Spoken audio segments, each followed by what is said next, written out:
Hey guys, तो चलिए बढ़ते हैं अपने क्वेश्चनों की तरफ, जिसमें से आज रखा गया है कि यूरोपीय कंपनियों का आगमन हुआ था। जहाँ से आगमन हुआ था वहाँ से सारे के जितने भी क्वेश्चंस बन सकते हैं वो सारे क्वेश्चंस हम इस वीडियो में डिस्कस करेंगे। ठीक है, तो पहला क्वेश्चन आपके स्क्रीन के सामने है, तो पढ़िए और जवाब दीजिए। देखिए क्या लिखा है, क्या लिखा है देख लीजिए आप लोग। लिखा है, वह पुर्तगाली कौन था, वह पुर्तगाली कौन था जिसने गोवा पर अधिकार किया था। क्या लिखा है, वह पुर्तगाली कौन था जिसने गोवा, यहाँ ऐसे लिख लिया, गोवा पर अधिकार किया था। तो पहला ऑप्शन कह रहा है फ्रांसीसी डी अल्मेडा, बी कह रहा है अल्फांसो डी अल्बुकर्क, सी कह रहा है वास्को डी गामा और डी कह रहा है रॉबर्टो डी नोवेली। ठीक है, तो इसका राइट ऑप्शन क्या हो जाएगा, इसका राइट ऑप्शन हो जाएगा बी इज करेक्ट। क्या हो जाएगा, बी इज करेक्ट हो जाएगा। क्या होता है, Alfonso de Albuquerque. Alfonso de Albuquerque ने क्या हुआ था, इसने जीता था गोवा को, किससे, यूसुफ आदिल शाह से। किससे, यूसुफ आदिल शाह से। कब जीता था, तो बात करेंगे इसको जीतने की, तो ये हो जाएगा 1510 ईस्वी में किसको, गोवा को जीत लिया था। किसने, यूसुफ आदिल शाह से गोवा को जीता। किसने, अल्फांसो डी अल्बुकर्क। ये क्या था, ये था सेकंड गवर्नर था। कौन था, सेकंड गवर्नर था। कहाँ का, तो ये हो जाएगा पुर्तगाली कंपनी का सेकंड गवर्नर था, जिसका नाम था अल्फांसो डी अल्बुकर्क। अगर पहले गवर्नर की बात करेंगे तो फ्रांसीसी डी अल्मीडा जो हो जाएगा वो पहला गवर्नर हो जाएगा पुर्तगालियों का। ठीक है, तो बात करते हैं जब ये 1510 में क्या हुआ, ये गुलाम हो गया गोवा किसका, पुर्तगालियों का। उसके बाद क्या हुआ, 1961 तक, 1961 तक ये क्या हुआ, पुर्तगालियों के अधीन रहा। ठीक है, 1961 में इसको क्या कर लिया गया, भारत के द्वारा इसको आज़ाद करवा दिया गया। ठीक है, तो आई होप इतनी जानकारी आपको मिल गई है, तो आप लोगों को काफ़ी कुछ अच्छा सीखने को मिल रहा होगा। तो चलिए क्वेश्चन नंबर 2 की तरफ बढ़ते हैं और क्वेश्चन नंबर 2 में देखते हैं कि क्या पूछ रहा है। ओके, तो चलिए क्वेश्चन नंबर 2 की तरफ देखते हैं क्या लिखा है। देखिए इसमें लिखा है, भारत में ईस्ट इंडिया कंपनी का गवर्नर जनरल कौन था। ठीक है, क्या कह रहा है, भारत में ईस्ट इंडिया कंपनी का पहला गवर्नर जनरल कौन था। ओके, पहला गवर्नर जनरल पूछ रहा है, तो आप लोग इस पे ध्यान दीजिएगा। गवर्नर अगर पूछता तो क्या होता, अगर पहला गवर्नर जनरल पूछ रहा है तो क्या होगा। ओके, तो देखिए कि लिख रहा है भारत में ईस्ट इंडिया कंपनी का पहला गवर्नर जनरल कौन था। तो पहले गवर्नर जनरल की बात करेंगे तो रॉबर्ट क्लाइव, बी कह रहा है सर जॉन सोल, सी कह रहा है वॉरेन हेस्टिंग्स और डी कह रहा है लॉर्ड मार्क्वेट ऑफ हेस्टिंग्स। ठीक है, तो इसका राइट ऑप्शन क्या हो जाएगा, वॉरेन हेस्टिंग्स। ये कब से कब तक था, 1772 में इसको बनाया गया और 1780 तक था। कब से, 1772 लेके 1780 तक था। लेकिन ये 1772 से क्या था, इसके पहले ये गवर्नर था। कहाँ का था गवर्नर, ये बंगाल का गवर्नर था। कहाँ का था, बंगाल का गवर्नर था। ओके, अच्छा, तो ये अगर बंगाल का गवर्नर जनरल था, तो इसके बाद पहले गवर्नर था, अब इसको बना दिया गया गवर्नर जनरल। क्या बना दिया, गवर्नर जनरल। कब बनाया गया इसको, तो इसको बनाया गया 1773 के रेगुलेटिंग एक्ट के द्वारा। कब, 1773 का रेगुलेटिंग एक्ट जब पास हुआ उसके द्वारा इसको बना दिया गया। कब, 1773 में लॉर्ड वॉरेन हेस्टिंग्स को क्या बना दिया, गवर्नर जनरल की उपाधि दे दी गई। ओके, तो चलिए क्वेश्चन नंबर 3 की तरफ बढ़ते हैं और देखते हैं क्वेश्चन नंबर 3 आपसे क्या कह रहा है। देखिए क्या कह रहा है, निम्नलिखित में से किस यूरोपीय, निम्नलिखित में से किस यूरोपीय ने भारत में सबसे पहले अपना व्यापार फैलाया और प्रभावित किया। ठीक है, क्या कह रहा है, निम्नलिखित में से किस यूरोपीय ने भारत में सबसे पहले अपना व्यापार फैलाया और प्रभावित किया। तो इसका राइट ऑप्शन क्या हो जाएगा, इसका राइट ऑप्शन अभी देख लेते हैं फिर राइट ऑप्शन की बात करेंगे। ऑप्शन हो जाएगा ब्रिटिश, फ्रेंच, डच और पुर्तगाली। सबसे पहले कौन आए थे, तो सबसे पहले आए थे पुर्तगाली। कब आए थे, तो 1498 में ये आए थे पुर्तगाली। ठीक है, इसके बाद अगर ब्रिटिश की बात करेंगे तो ये 1600 में आए थे।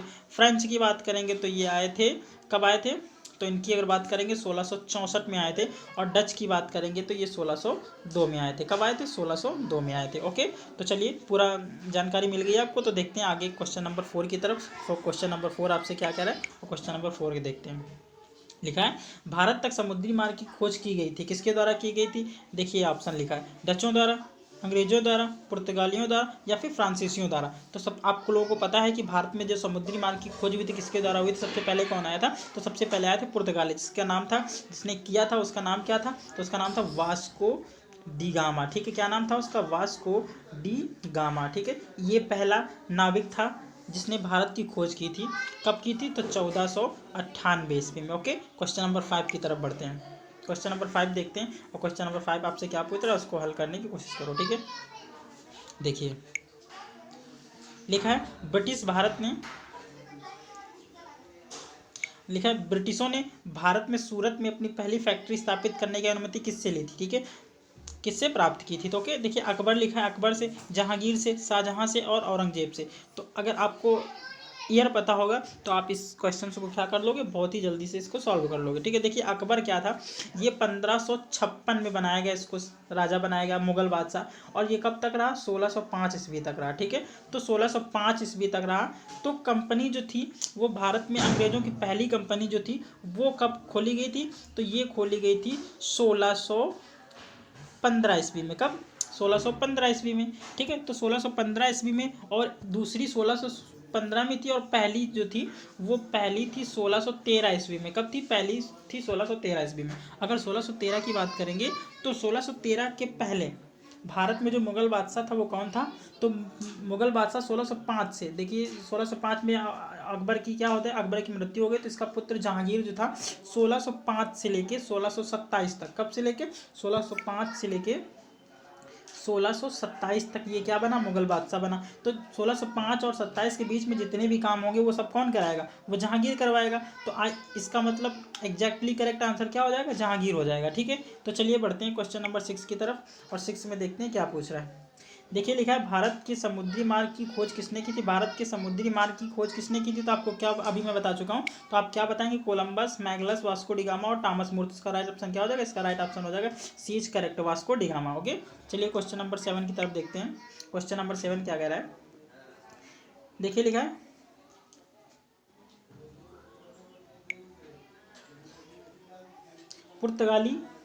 पुर्तगाली व्यापारिक कंपनी के भारत आगमन का सर्व प्रमुख उद्देश्य क्या था। पुर्तगालियों का सर्व प्रमुख उद्देश्य पूछ रहा है, और किसी का नहीं पूछ रहा है, ठीक है। अगर पुर्तगालियों का पूछेगा तो आपको हमने बताया था कि उनका मुख्य उद्देश्य था वो क्या था, काली मिर्च व अन्य मसालों के व्यापार पर एकाधिकार प्राप्त करना। ओके एक ही उनका मुख्य उद्देश्य था। उनका मुख्य ये उद्देश्य नहीं था कि वो कपड़े का व्यापार करेंगे, भारत में कपास का व्यापार करेंगे, या भारत में राज्य अपना स्थापित करेंगे। उनका ये कोई भी मकसद नहीं था। उनका एक ही मकसद था कि वो काली मिर्च व अन्य मसालों के व्यापार पर एकाधिकार प्राप्त करेंगे, ठीक है। तो इसका राइट ऑप्शन क्या हो जाएगा, ए इज करेक्ट हो जाएगा। तो आप लोगों को और दूसरे ऑप्शन देखने की जरूरत नहीं। धर्मांतरण करना उनको कोई भी मुख्य उद्देश्य नहीं था, राज्य स्थापित करना भी उनको कोई मुख्य उद्देश्य नहीं था, ठीक है। डी तो इनमें से कोई नहीं, ये तो हो ही नहीं सकता। इसका मतलब तीनों जो आंसर हो जाएंगे वो करेक्ट अनकरेक्ट हो जाएंगे, और एक ही करेक्ट हो जाएगा जो पहला ऑप्शन है, ठीक है। तो चलिए क्वेश्चन नंबर 8 की तरफ बढ़ते हैं। लिखा है ये देखिए लिखा है पुर्तगालियों ने भारत में सर्वप्रथम कहाँ फैक्ट्री स्थापित की थी। अगर सर्वप्रथम फैक्ट्री पूछेगा तो पुर्तगालियों की बात करा, ठीक है। तो पुर्तगालियों ने सबसे पहले कोचीन में अपनी फैक्ट्री स्थापित की थी। कहाँ पे, कोचीन, जो कहाँ है, केरल में। केरल का सबसे जो वेस्ट मतलब पश्चिमी भाग है उसको बोलते हैं कोचीन, और कोचीन में ही इन्होंने सबसे अपनी पहली फैक्ट्री स्थापित की थी। ओके तो बाकी ऑप्शन देखने की जरूरत ही नहीं, कालीकट, पुलिकट और कन्नौर दोनों को काट देते हैं, ठीक है। चलिए क्वेश्चन नंबर 9 की तरफ बढ़ते हैं। क्वेश्चन नंबर 9 देखते हैं क्या पूछ रहा है, और आपके जितने भी मार्क्स आ जाए वो नीचे कमेंट बॉक्स में एक बार जरा फीड कर देना। क्वेश्चन नंबर देखिए 9 लिखा, वर्ष 1498 वास्को डिगामा भारत में कहाँ उतरा था। ओके कितना इजी क्वेश्चन है, आप लोग इसको देखते ही सॉल्व कर सकते हैं। कहाँ आया था, कोचीन, कालीकट, मैंगलोर, ठीक है। तो इसका राइट ऑप्शन क्या हो जाएगा, बी हो जाएगा, कालीकट, ठीक है। कालीकट के निकट एक बंदरगाह जिसको बोलते हैं कप्पक डाबू, क्या बोलते हैं, कप्पक डाबू बंदरगाह था, जो कहाँ था, केरल में था, केरल के कालीकट में। ओके कौन सा बंदरगाह, अगर एग्जैक्टली पूछेगा तो कप्पक डाबू हो जाएगा, अगर कालीकट देगा तो वो भी सही आंसर हो जाएगा। ओके तो 9 नंबर भी क्या हो जाएगा, सही हो जाएगा। चलिए 10 नंबर देखते हैं। देखिए क्या लिखा है 10 नंबर में, वास्को डिगामा कहाँ का रहने वाला था। ओके वास्को डिगामा कहाँ का रहने वाला था, पुर्तगाल, हॉलैंड, अमेरिका, फ्रांस। तो इसका राइट ऑप्शन क्या हो जाएगा, पुर्तगाल हो जाएगा, ठीक है। सॉरी क्वेश्चन नंबर 11 देखिए 11 में क्या कह रहा है, वह अंग्रेज जिसने सम्राट जहांगीर के दरबार में आकर भेंट किया था। ओके वह अंग्रेज जिसने जहांगीर के दरबार में आकर भेंट किया था कौन था, सर टॉमस रो, राल्टा बीटा, सर जॉन और सर जॉन सोर। तो इसका राइट आंसर हो जाएगा सर टॉमस रो। जो कब आया था, जो आए थे महाराज 1615 ईस्वी में। कब, 1615 ईस्वी में आए थे। किसके दरबार में आए थे, तो जहांगीर के दरबार में आए थे। अच्छा जहांगीर का दरबार मैंने क्यों बताया, क्योंकि ये 1608 ईस्वी से, कब 1605 ईस्वी से लेकर 1627 ईस्वी तक के ये क्या था, मुगल बादशाह था भारत में। और जब ये आया था सर टॉमस और आया तो इनका उस समय इनका जो दरबार था वो अजमेर में लगता था। कहाँ लगता था, अजमेर में लगता था। और अजमेर कहाँ है, ये है राजस्थान में। ओके चलिए क्वेश्चन नंबर 12 की बात करते हैं। देखिए क्या लिखा, गोवा और दमन और दीव का उपनिवेशीकरण मूलतः किया गया था डचों द्वारा, अंग्रेजों द्वारा, फ्रांसीसियों द्वारा, पुर्तगालियों द्वारा। राइट आंसर क्या हो जाएगा? पुर्तगालियों द्वारा, क्योंकि जो अभी मैंने बताया कि जो गोवा था 1961 में किससे आज़ाद हुआ था? पुर्तगालियों से। ओके, तो पुर्तगाली ही इसके उपनिवेशीकरण थे। ठीक है, बस कुछ सोचना ही नहीं ज़्यादा। चलिए क्वेश्चन नंबर 13 देखते हैं। ये देखिए यहाँ पर साफ साफ लिख दिया है, अल्बुकर्क ने गोवा को 1510 में किससे छीना था? तो मैं अभी बता चुका था, राजा जमूरिन से, बीजापुर के सुल्तान से, फ्रांस से या फिर इंग्लैंड से। तो इसका राइट ऑप्शन हो जाएगा बीजापुर के सुल्तान से। बीजापुर का सुल्तान कौन था? यूसुफ आदिल और शाह। ठीक है, ये क्या था? ये था बीजापुर का सुल्तान। ओके, तो आज मैं बहुत ही स्पीडी से क्वेश्चंस करा रहा हूँ ताकि आपकी स्पीड बढ़ सके और आपको देखने में आप जो है 5 से 10 सेकेंड में अपना क्वेश्चन जो है वो क्या करेंगे? आंसर उसका फाइंड कर सकते हैं। ओके, तो 14 नंबर देखिए क्या लिखा है, किसे जहांगीर ने खान की उपाधि सम्मानित किया था? तो आई होप आप लोगों को इसमें कोई दिक्कत नहीं हो, क्योंकि मैं ऑफलाइन क्लास में सब कुछ पढ़ा चुका हूँ। तो अगर आप लोग मुझसे पढ़ने वाले जितने भी लड़के हैं तो वो समझ सकते हैं कि इसका राइट ऑप्शन क्या होगा। ठीक है, William Hawkins, sir Thomas Roe, Edward Terry और इनमें से कोई नहीं। तो इसका फर्स्ट आंसर हो जाएगा विलियम हॉकिंग को क्या दिया था जहांगीर ने? खान की उपाधि दी थी। चलिए 15 की बात करते हैं।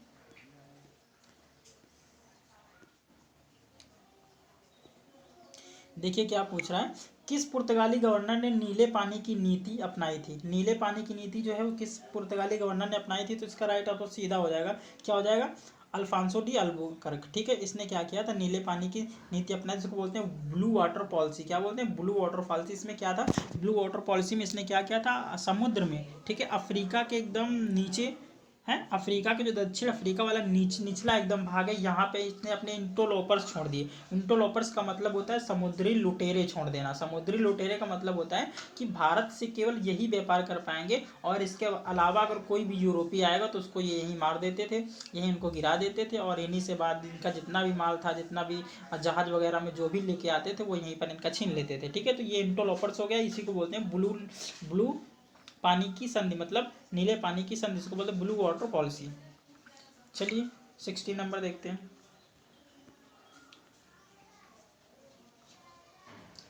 देखिए लिखा है,